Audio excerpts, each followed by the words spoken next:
এই পৃথিবীটা বানাইলেন কে? কারা থাকার জন্য? জোরে বলেন না, কারা? তাহলে পৃথিবীটা আমাদের জন্য, কোনো সন্দেহ? আচ্ছা ঠিক আছে, ভাইরা ভাইরা একটু খেয়াল করবেন, জমিনটা আল্লাহ বানিয়েছেন কাদের জন্য?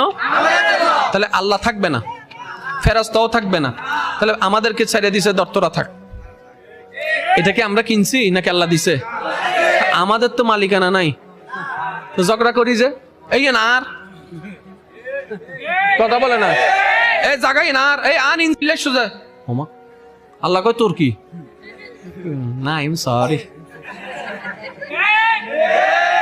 আমরা যদি অমানুষ হই ঝগড়া করব, আর যদি বলেন যে না আমি আজকে থেকে যা করার করেছি, অতীত যা করার করেছি, ভুল যা করার করেছি, আমি আজকে থেকে তা করব না, আমি আজকে থেকে নিজেকে আল্লাহর প্রিয় বান্দা বানানোর চেষ্টা করব, তাহলে আপনাকে কিছু কাজ করতে হবে, কিছু কাজ বাদ দিতে হবে। তোর মধ্যে একটা কাজ হচ্ছে হিংসা বাদ দিতে হবে, ঝগড়া বাদ দিতে হবে, রাগ বাদ দিতে হবে, অহংকার বাদ দিতে হবে, লোভ করা বাদ দিতে হবে, অন্যের বদনাম করা বাদ দিতে হবে, অন্যের ক্ষতি করা বাদ দিতে হবে, কাউকে টেনে নামানো বাদ দিতে হবে, অন্যের পথে কাটা দেওয়া বাদ দিতে হবে, কারোর রাস্তায় বাঁধা হওয়া বাদ দিতে হবে, কারো বিরুদ্ধে বলা বাদ দিতে হবে। তো এগুলো বাদ দিবেন কিভাবে? নবীর একটা হাদিস সবসময় মনে রাখবেন, আক্কিফুল লিসান, ও আমার উম্মত সফল যদি হতে চাও জিহ্বার মধ্যে তালা লাগাই দাও, যতটুক বলার ততটুক বলবা, বেশিও বলবা না কমও বলবা না, কারণ জিহ্বা বেশি চলতে থাকলে তোমার ইচ্ছা না থাকলেও বদনাম হয়ে যাবে, গীবত হয়ে যাবে, অন্যের বিরুদ্ধে লাগা হয়ে যাবে, অন্যের বদনাম হয়ে যাবে, অন্যের বিরুদ্ধে কথা বলা হয়ে যাবে। ওই বলাটা যখন তার কাছে যাবে সেটা রাগে পরিণত হবে, অহংকারে পরিণত হবে, হিংসায় পরিণত হবে, তারপর তোমাদের বন্ধুত্বের ভিতরে অশান্তি চলে আসবে, সম্পর্কের ভিতরে অশান্তি চলে আসবে। শুরুটা হলো কোন জায়গা থেকে? জিহ্বা থেকে। এবার যদি আপনি জিহ্বার উপর নিয়ন্ত্রণ নিয়ে আসতে পারেন, আপনার ভিতরে ধৈর্যের বীজ বপন হয়ে যাবে। মনে রাখবেন ভাইয়েরা, যারা সফল হতে চান আখিরাতে, তাদের উদ্দেশ্যে আমার কথাটা বলা, একটু খেয়াল করবেন। নবী রাহমাতুল লিল আলামিন সাহাবাদেরকে নিয়ে বসা, এমন সময় নবী রাহমাতুল লিল আলামিন সাহাবাদেরকে জিজ্ঞেস করলেন, হে আমার সাহাবারা, বলো তো দেখি হাসরের ময়দানে সবচাইতে গরিব কে হবে? সাহাবায়ে কেরাম প্রশ্নে শুনে বললেন, ইয়া রাসূলুল্লাহ, আমাদের জানা মতো গরিব তো সে হয় যার টাকা থাকে না, ঘর থাকে না, বাড়ি থাকে না। হাসরের ময়দানে কে গরিব হবে?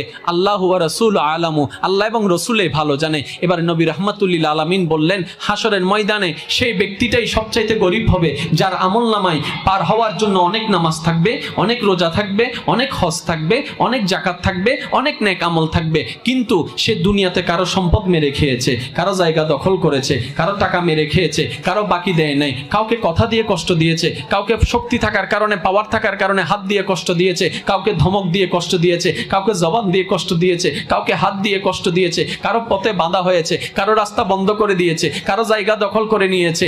এই রকম মানুষ যারা হাসরের ময়দানে যাবে, ওই মানুষগুলা যখন বিচারের কাঠগড়ায় যাবে, ওই অসহায় মানুষগুলা, মজলুম মানুষগুলা আল্লাহর দরবারে ফরিয়াদ করে বলবে, রব্বে করিম, দুনিয়াতে এই মানুষটা আমার উপর অত্যাচার করেছে, আমাকে গালি দিয়েছে, আমাকে আহত করেছে, আমাকে আঘাত করেছে, আমি দুনিয়াতে বিচার চেয়েছি, কেউ আমার পক্ষে ছিল না, কারণ আমি গরিব ছিলাম, আমি অসহায় ছিলাম, আমার পক্ষে কেউ ছিল না। আল্লাহ, তুমি তো আহকামুল হাকিমিন, তুমি তো ন্যায় বিচারক, আজকে তোমার কাছে বিচার চাই, আল্লাহ বিচার আমাকে করে দাও, আমাকে ন্যায় বিচার দাও। এবার রব্বে করিম বলবে, এই নামাজি, তুমি ওকে আঘাত দিয়েছো কেন?